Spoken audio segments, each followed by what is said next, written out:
Hi friends, मैं आज आपसे एक बहुत इंपॉर्टेंट थिंग डिस्कस करने वाली हूँ जो कि हर एक बिजनेस ओनर को इस बारे में, इस रूल के बारे में पता होना चाहिए। देखो क्या है ना, एक नया गवर्नमेंट रूल आ चुका है जो कि 1 अप्रैल 2026 से अप्लाई हो चुका है, राइट। और क्या है ना, सबसे और ये चीज है ना कि और अभी तक ना हमको इस बस के रूल के बारे में पता ही नहीं है। सपोज अगर आपको पता नहीं है ना तो सीधा आपके ऊपर पेनल्टी लग सकती है। और सबसे पता डेंजरस बात क्या है ना कि बहुत सारे बिजनेस ओनर्स को अभी तक इस रूल के बारे में ये नहीं पता है कि ये रूल एग्जिस्ट भी करता है। सो फ्रेंड्स, आप इस वीडियो को एंड तक जरूर देखना। मैं आपको इस वीडियो के थ्रू मैं आपको क्लियरली एक्सप्लेन करने वाली हूँ कि आखिर ये रूल क्या है और ये रूल आखिर किन पे लगता है और आखिर हमको क्या करना है और क्या नहीं करना है। तो शुरू करते हैं बिल्कुल स्टार्टिंग से, बिल्कुल हमको बेसिक से शुरू करते हैं कि आखिर रूल क्या है। देखो क्या है ना, पहले हमको ये समझना है कि प्रॉब्लम क्या है, प्रॉब्लम कहाँ से शुरू हो रही है। देखो आजकल क्या है ना, जैसे कि हम जानते हैं कि आजकल डिजिटल का टाइम है, तो आजकल कौन सा बिजनेसमैन है जो कि पेन और पेपर पे काम रखता है या फिर काम करता है? तो कोई नहीं करता, राइट। तो सब टेली यूज करते हैं, कोई जोहो यूज करता है, कोई क्विकबुक यूज करता है, राइट, या फिर कोई एसएपी यूज करता है। मतलब क्या है ना, मतलब पूरा बिजनेस आपका इनकम हो गया, एक्सपेंसेस हो गया, जीएसटी हो गया, सैलरी, मतलब क्या है कि सब आपका एक सॉफ्टवेयर पे काम हो रहा है, पेन पेपर पे वो कोई काम नहीं कर रहा। Okay, agree. अब ये सोचो, अगर एक दिन वो सॉफ्टवेयर आपका क्रैश हो जाए या फिर डाटा डिलीट हो जाए या फिर कोई साइबर अटैक हो जाए तो क्या होगा? तो पूरा जितना बिजनेस है ना, बिजनेस का रिकॉर्ड क्या होगा? डेफिनेटली वैनिश हो जाएगा, खत्म हो जाएगा। तो राइट, तो गवर्नमेंट भी इसमें आती है, गवर्नमेंट भी यही सोचती है और इसलिए इसलिए उन्होंने एक नया रूल लेके आई है, rule 46, right. 46 subsection 8 income tax rule 2026 के अंडर क्या है। अब ये रूल क्या कहता है, देखो मैं आपको रूल के बारे में बताने वाली हूँ बिल्कुल सिंपल लैंग्वेज में। क्या है ये रूल जो कि गवर्नमेंट लेके आई है? देखो एक ही हमको काम करना है कि हर रोज आपको क्या करना है, हर रोज अपने बिजनेस का बुक्स ऑफ अकाउंट्स आपको बुक्स ऑफ अकाउंट्स का बैकअप लेना है, राइट। और वो जो बैकअप है ना, वो आपको इंडिया के सर्वर पर आपको सेव, बस आपको इतना ही करना है। हमको ये सुनने में आसान लगता है ना, मगर पता है क्या है, लेकिन इसके अंदर बहुत कुछ इंपॉर्टेंट डिटेल्स है जो कि समझनी एज एन बिजनेसमैन बहुत जरूरी है। इसको इग्नोर आप नहीं कर सकते हो। देखो अब हम ये समझते हैं, पहला क्वेश्चन आता है कि समझते हैं कि आखिर ये जो रूल है वो लगता किन के ऊपर है। देखो दो कैटेगरीज है कि ये रूल हमारे किस पे अप्लाई होने वाला है। एक तो जैसे हम बात कर रहे हैं बिजनेसमैन की, कि जो पहला है कि जो पहला ये जो रूल अप्लाई होगा बिजनेस के ऊपर जो कि सेक्शन 62 के अंडर अकाउंट्स मेंटेन करते हैं। ये बेसिकली वो बिजनेस है, ये बेसिकली वो बिजनेसेस है जिनकी टर्नओवर या फिर इनकम एक प्रिस्क्राइब लिमिट से ज्यादा होती है। फॉर एग्जाम्पल, अगर आपका बिजनेस का टर्नओवर 1 करोड़ से आपका ज्यादा है ना, तो ये आपके ऊपर डेफिनेटली अप्लाई होगा। सेकंड में जो केस होंगे प्रोफेशनल्स के ऊपर आएगा ये केस। देखो प्रोफेशनल्स का क्या है ना, जो प्रोफेशनल सेक्शन 63 के अंडर टैक्स ऑडिट के अंडर आते हैं ना, चाहे वो डॉक्टर हो, लॉयर हो, सीए सीएमए जो प्रोफेशनल्स हो ना, या फिर जिनकी प्रोफेशनल जिनकी प्रोफेशनल जो इनकम है ना 50 लाख से ज्यादा है, उनके ऊपर ये रूल लगेगा। तो फ्रेंड्स मैं ये जो बता दूं, ये जो रूल है ना 1 अप्रैल 2026 से ऑलरेडी लागू हो चुका है। मतलब क्या है ना, ये जो फ्यूचर, मतलब ये फ्यूचर की बात नहीं है, ये अभी की हम बात कर रहे हैं, राइट। सो फ्रेंड्स मैं आपको ये बता दूं कि जो भी क्लाउड सॉफ्टवेयर या जिसको यूज कर रहे हैं, तो उसका इस वीडियो पे जरूर ध्यान दें कि ना ये सबसे इम्पोर्टेंट पार्ट है। बहुत सारे बिजनेसेस क्या होता है ना, आजकल क्या कर रहे हैं, आजकल क्लाउड बेस्ड सॉफ्टवेयर हम लोग यूज करते हैं, चाहे वो टेलीऑन क्लाउड है, क्विक बुक्स ऑनलाइन है, ज़ोहो बुक्स है, एसएपी है, ओरेकल है। ये सब क्या है, देखो ये सब एक ग्लोबली होस्टेड होते हैं, राइट। ये सर्वर है, सॉफ्टवेयर है। मतलब क्या है ना, मतलब आपका जो डाटा है ना वो इंडिया से एक्सेस होता है, लेकिन एक्चुअली वो स्टोर कहाँ हो रहा है? कभी सोचा है? ये स्टोर होता है सिंगापुर में, अमेरिका में, यूरोप में, कहीं भी ये स्टोर हो रहा है out of the India. But अब क्या है ना, अब गवर्नमेंट ने एग्जैक्टली इसी को रोका है। क्या?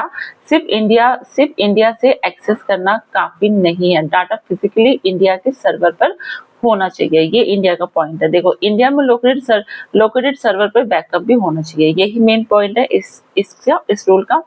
सो फ्रेंड्स क्या है ना, अगर आपका क्लाउड सॉफ्टवेयर का डाटा फॉरेन सर्वर पे है ना, तो आपको क्या करना है, तो आपको केस में ये जानना है कि आप इस चीज में टेक्निकली नॉन कंप्लायंट हो, चाहे आप डेली उसे यूज कर रहे हो, बैकअप इंडिया में नहीं है ना, तो आप ऑटोमेटिकली इस रूल को ब्रेक करते हो। तो मेन गोल क्या है कि बैकअप होना चाहिए इंडिया में।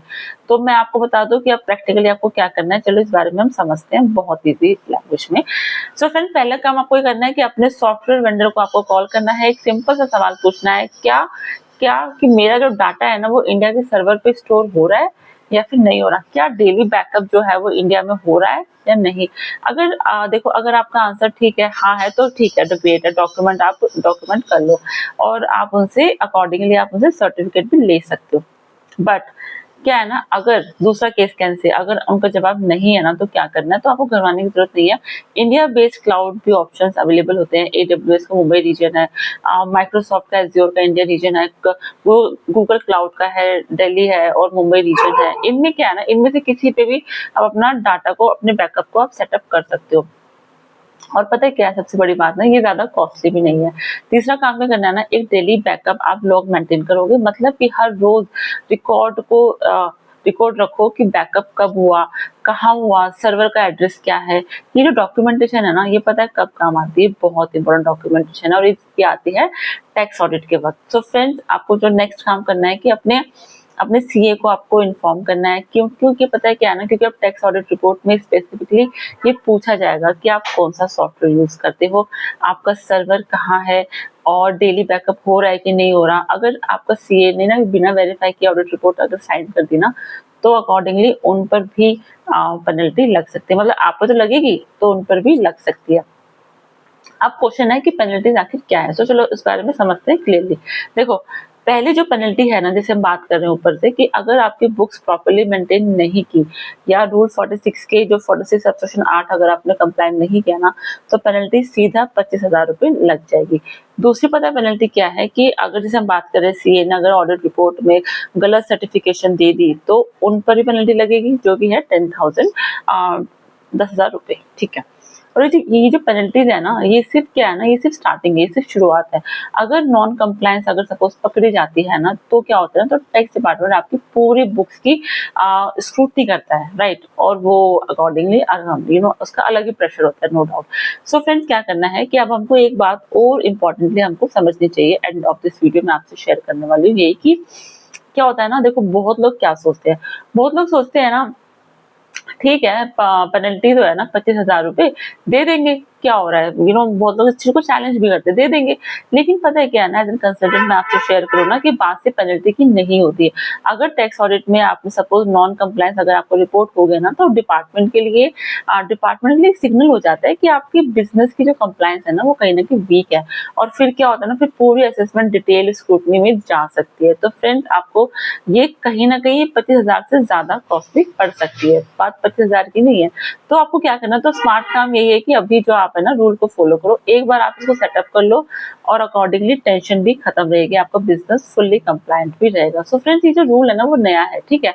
बहुत सारे बिजनेस ओनर्स और जो सीएज है और जो प्रोफेशनल्स है ना, और भी इस रूल के बारे में पूरी तरह अवेयर नहीं है। सो फ्रेंड्स, ये वीडियो स्पेशली उन्हीं के लिए है। अगर आप इस लोगों को जानते हो तो इस वीडियो को शेयर करो, सेव करो, और इस चैनल को जरूर सब्सक्राइब करो। मिलते हैं नेक्स्ट वीडियो में with more new update. Thank you so much.